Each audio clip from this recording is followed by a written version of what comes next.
Blockchain security, just to show you how this works. You remember we talked about encryption the second week of class? Vaguely. It was a long time ago. It's like 2.5 months ago. Whew. Okay, so we talked about encryption, where you have plain text, you use a key to encrypt it and a key to decrypt it.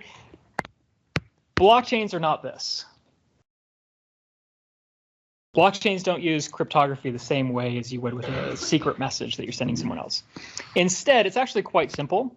You have what's called a one-way hash,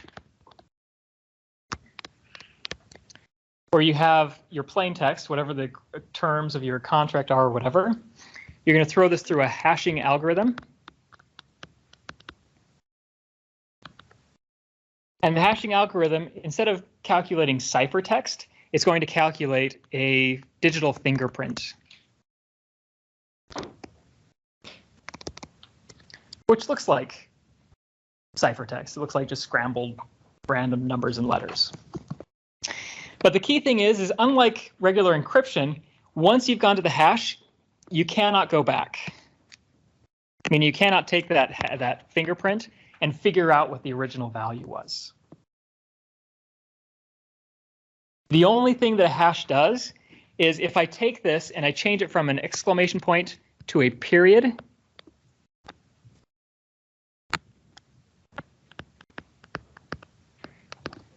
the value changes. And if I know that that does not equal my hashtag AB32, whatever the characters were, if I know that it doesn't match what was originally there, this is why it's a detective control, because it detects when there are changes or alteration to the data.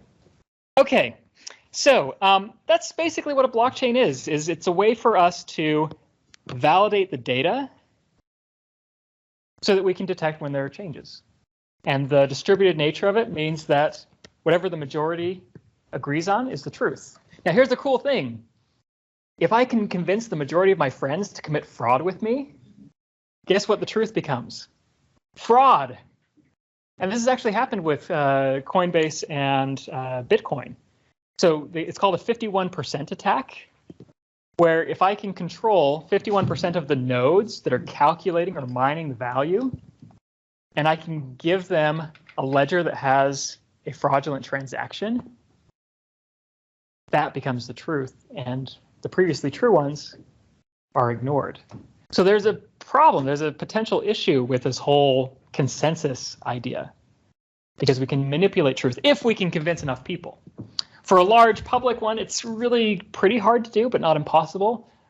For a small private blockchain, it's a lot easier to do, but the risk is higher for the companies involved, right? If me and my bank and my insurance company all decide to commit fraud together, that's a really big problem and a pretty big systemic one. So you have to trust the parties that are in control of the ledger with you.